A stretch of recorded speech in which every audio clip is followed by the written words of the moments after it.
çka është e keqja te TikToku, domethënë te TikToku që është e keqja që shumë njerëz do të thotë e kanë me karta kredita, domethënë që janë Zvicër, Gjermani, Francë, ku ta di unë, në diasporë, edhe jashtë Evropës, edhe ata për me gjujt dikujt një dhurat, ndonjëherë hinë edhe në borxhe.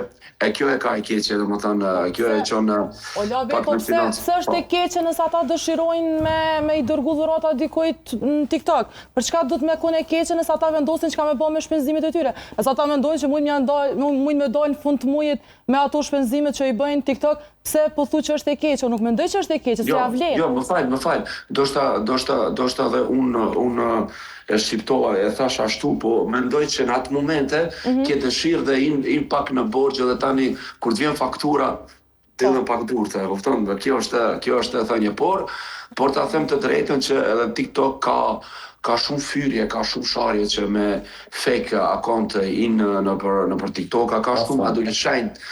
Kjo është pak, mendoj, degradume, sepse me fort të drejtën, flas për komunitetin zviceran, domethënë për qytetarë zviceran, unë nuk e di cili zviceran hinë në TikTok ose në Facebook edhe bën